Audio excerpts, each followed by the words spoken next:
Hello there, Jamie Laszlo here from Sea of Tranquility, and I thought we would have some fun today and talk about some bands that don't normally get talked about on the channel, and maybe some albums that don't get talked about on the channel very often, because mainly, while they are rock albums, you know, some may even be considered hard rock albums, in a way, but they are from that dreaded decade known as the 90s. I know a lot of you out there you're thinking, oh, the 90s, what a dumpster fire for music, especially popular rock music. Yeah, I know. There was a lot of prog metal that came out in the 90s, some jazz fusion that a lot of you may listen to, including Pete Pardo. But you know what? There were some albums out there by somewhat successful 90s rock bands that maybe you slept on. Maybe you'd like if you actually listened to them. I don't know. That's what we're here to find out. Oh, hello there. This is my friend Crabbie Crab. He's always crabby. How are you doing, Crabbie Crab? Crabby, of course. Well, Crabbie Crab here, he's kind of set in his ways, musical-wise, right? You don't normally listen to music that's out of your wheelhouse, do you? No, I didn't think so. Well, Crabbie Crab, why don't I try to introduce you to some albums here that maybe you've never even given a chance to. Maybe you've never listened to them and you just assume they kind of suck. What do you say? You want to give it a shot? Well, you're here, and I don't think you got anything to do, so sit with me on this, all right? Crabbie Crab, Crabbie Crab, always crabby. The first one I want to talk about, Crabbie Crab, is we're going to start way at the beginning of the 90s, 1990, right on the dot, boom. And that is, and I think this album may have been mentioned quickly, you know, on a few shows like Curse of the Collector, remember that show? And that is Concrete Blonde, Bloodletting. This is an album that doesn't get talked about very often on Sea of Tranquility. And I think if a lot of you out there, if you haven't heard this album, and if you like dark music, almost gothy in a way, but not quite all the way gothy, but beautiful melodies and haunting vocals, I think you would really dig this album. Personally, I think it's near perfect. Crabbie Crab. You want to give this album a shot? Well, Crabbie Crab doesn't give anything a shot. But if you listen to Bloodletting, Vampire Song, I mean, it's got vampire right in the title, vampire. So you know it's going to be kind of dark and menacing. Caroline, beautiful song. You might know Joey. Joey, I'm not angry anymore. If you ever heard that song and didn't know who sang it, it was Concrete Blonde. It's off this album. So yeah, there are some hard rockers on here, like The Beast. Very driving and upbeat song and hard rocking. Vampire Song is also kind of hard rocking, the Bloodletting title track. But a lot of these songs are just slower, moody, and darkly beautiful. So I would say give that one a try. And maybe you'll say, okay, the 90s wasn't 100% shit. Just 99.9. What do you think? 99.9? 99.9. The next one. Ryan Scow recently did a video of radio hits that he likes, radio hits that he doesn't like. And he mentioned Sponge. And that got me thinking. Yeah, Sponge. I always kind of dug Sponge. And he mentioned the song Plowed off of this album. Rotting Pinata, I'm sorry. But I didn't want to talk about this album, even though Ryan Scow really likes that. Do you know Ryan Scow, Crabbie Crab? No, not Scow. Ryan Scow. Yeah, his name isn't Scow. It is Scow. No L. Oh, such a crab. I don't want to talk about this album, though, because I think their next album is better. Wax Ecstatic. Now, if you listen to Wax Ecstatic, it came out in 1996, you'll hear, like, yeah, there's that alternative rock 90s thing going on. But there are bands from Detroit. So there's that Detroit grittiness to it. And there's a lot of 70s glam rock to it, you know, like T-Rex, stuff like that. Wax Ecstatic, the title track, infectious. The guitar riff, the way it starts, just awesome. Silence is their drug, big, bombastic, another one, great. Have you seen Mary? One of the better ballads, alternative rock, if that's what you want to call it, ballads of the 90s. You might listen to this album, give it a shot, and go, you know what? I know that song. Oh, crap, I know that song. I didn't know it was Sponge. So, yeah, Sponge. Decent band, Crabbie Crab. Sponge. No, not SpongeBob. Sponge. My next one. Screaming Trees. Maybe you've heard of the Screaming Trees. I want to focus on their album from also 1996, Dust. Now, you got Mark Lanigan on vocals, and he has this baritone smoothness to his voice. He died a couple years ago, which is too bad, but he had a big solo career, released like a dozen albums. He sang for Queens of the Stone Age for a few albums. And here on this Screaming Trees album, he really makes these songs, you know, you might think this is a grunge band. They're from Seattle, but I don't know if they're grungy. This album, I would say, is just a rock album with this smoothness over it. It's the layered guitars and Mark's voice. It just gives it all.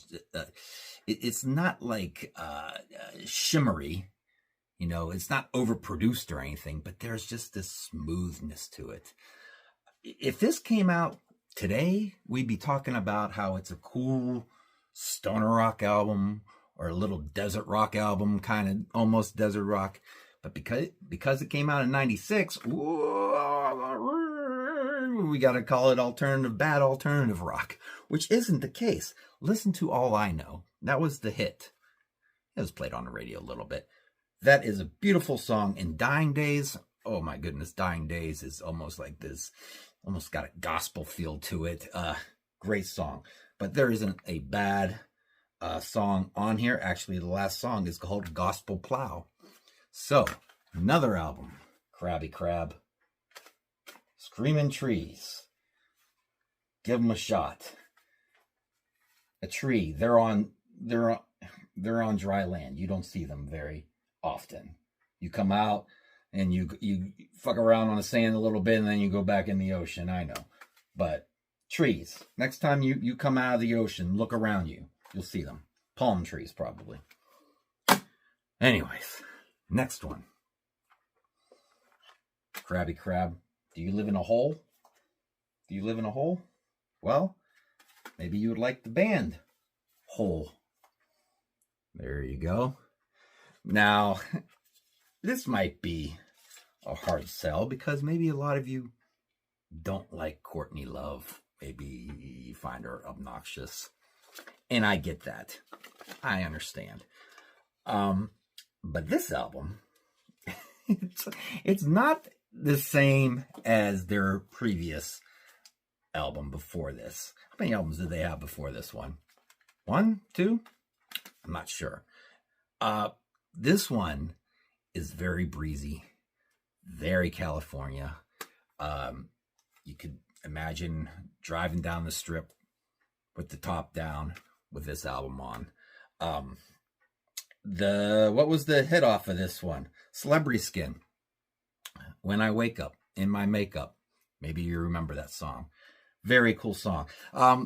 rumor has it Billy Corgan wrote a lot of this album for her.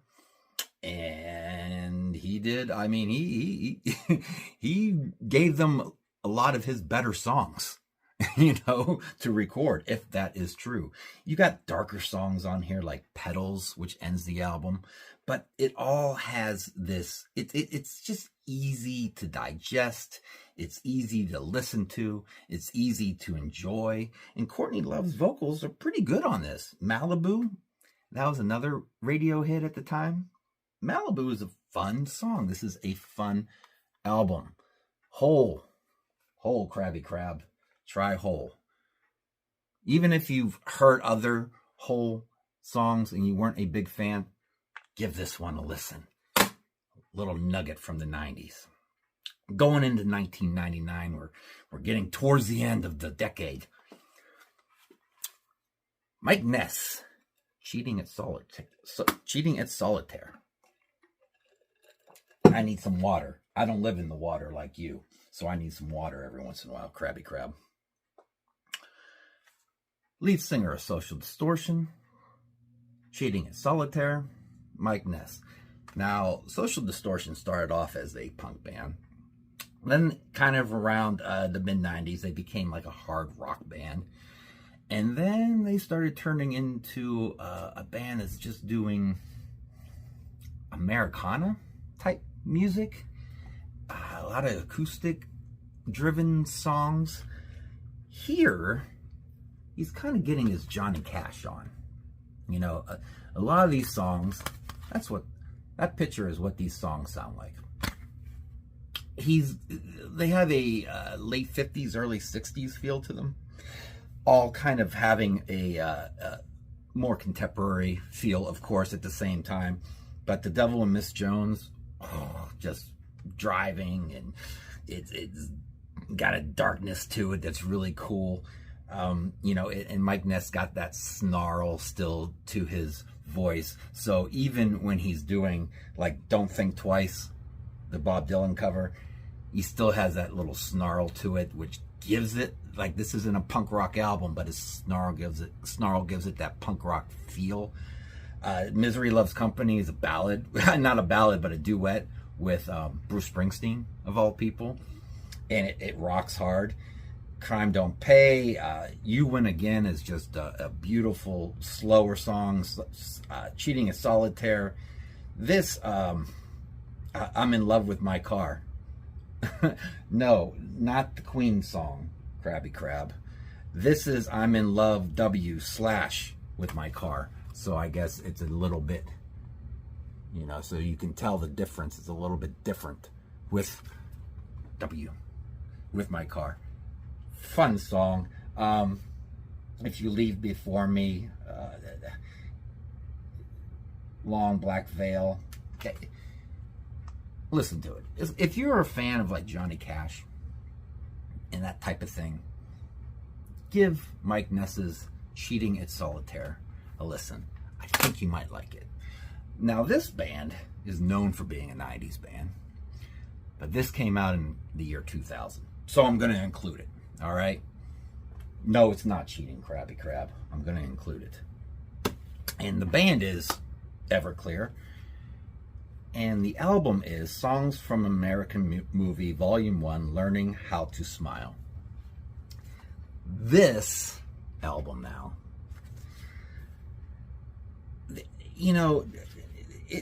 they kind of changed their approach to writing music, I think, and recording music on this album. They went from kind of a grungy thing in the 90s to more of a power pop band.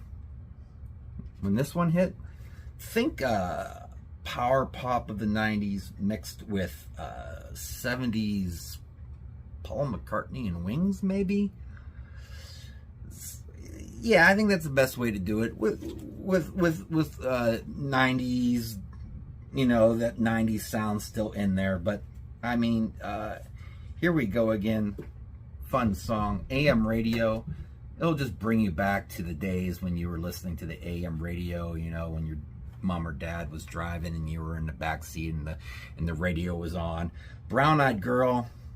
Yeah, I'm sick of that song too, Crabbie Crab. But you know what? They make it their own on this. They make Brown Eyed Girl fresh on this album. And you would think when I listen to this, I skip Brown Eyed Girl because I'm so tired of that song like Crabbie Crab. But no, I don't skip it at all. I think they just kind of tweak it enough to make it interesting and fun. I will say that Unemployed Boyfriend starts so great with a girl talking to her girlfriend on the phone about how she met this guy and how she thinks it's going to work out, and then the song starts. But Wonderful, the song Wonderful on this is just wonderful. I think it's one of the, look, I don't want to say I think it's one of the best written songs of all time, because that might be exaggerating, but maybe it's not. I don't know. I saw them a couple years ago when they did that song. I looked at my wife and I said, that's one of the best written songs of all time. So, I mean, if I did a list and if I really thought about it, where would it come in on the list? I don't know. Maybe top 50 at least. So, yeah, Wonderful is so heartfelt in the melodies and everything, and the heart and the singing. Yeah. So, if you always said you hated Everclear, you found them annoying, okay, I get it. Maybe listen to this album and see what you know what, in the 90s, I wasn't the biggest Everclear fan. When this came out, this made me a fan. That made me an Everclear fan right there. And then I went back and listened to the 90s albums. But I will tell you this, none of them come close to this one. None of them. Oh, here's one that I forgot. It was pushed off to the side. Yeah, I almost forgot it, Crabbie Crab. Yeah, my memory sucks these days. That is the band Cracker. Now, the Cracker has two albums that came out in the 90s that I just loved to death. Kerosene Hat and The Golden Age. Golden Age came out in 96. Kerosene Hat came out in, what, 94? I believe 94. Or was it 93? Ooh, Crabbie Crab. Do you see the year on there? I don't see the year on there. It's either 93 or 94. This is really good. This had the song Low. Like Getting Stoned. You may know that one. And Get Off This was another radio hit. Get Off This. Great bass line on Get Off This. That's good. I think Golden Age is even better. The best thing this is what I can say about this band. Crabbie Crab, listen to me. They kind of remind me of the Stones. They have rockin' songs that are like, garagey, or, they're not punk. Think of the 70s Stones, where they had like a punk attitude to their like almost New York sound that was like garagey. That's what's going on here, kind of. And what they do is, just like the Stones in the 70s, they would do these songs that are like country songs, and they would work them right into the rockers, and it all made sense. So, yeah, I mean, David Lowery, he was with, what was he with? Camper Van Beethoven. This is almost like a side project to that band. So much better, I think. Cracker was the real deal, man. And they released albums all the way into the, I don't know, I think their last one maybe was about 10 years ago or so. But they kept that formula of punky attitude with rock and roll songs. Some of them have a country flavor. They even did like a country album, I believe. The whole thing is pretty much country. On paper, that sounds really great. I remember being a little disappointed by it. I haven't heard it in a while. However, give the Golden Age a try. Some of these songs, Big Dipper, they melt my heart. They're just, the way they're just slow and moody, and Americana and country and alternative rock from the 90s. You know, of course, that's there. You're not going to escape that 100% on a lot of these albums, but and I Can't Forget You, beautiful song. There's not a bad song on this album. I put it on, and I'm just amazed all the time of how good the album is, because every time I listen to it, I go, God, I forgot how great this album is. And then I'll listen to it again. Oh, I forgot how great this album is. Yes, because my memory sucks, Crabbie Crab. So, there you have it. There's some bands, you know, that get a bad rap from the 90s that, these are great albums, though. And I think if you're watching this, give them a try. I'm not saying you have to give every album a try, but if I said anything that kind of sparked your interest while talking about these albums, go ahead and give them a try. Maybe a lot of you guys are going, hey, it's about time we talked about Screaming Trees. Hey, it's about time we talked about Cracker. Maybe you're like Crabbie Crab and you're saying, don't ever bring these bands up again. Right, Crabbie Crab? Crabbie Crab's gonna give these albums a shot in your little hole in the ocean, right? Yeah, F you too. So anyways, guys, visit us on the web at www.seatranquility.org. We're on Facebook, we're on YouTube, all together, all the damn time. Hit the like button, hit the subscribe button. Don't forget to join the membership and to go to the merch page and all that crap. And the Ko-fi and Cameo, all that good stuff. So until next time, you're probably going to see me on the review crew coming up when we talk about Ohio bands. So until then, for me, for Crabbie Crab, we're out.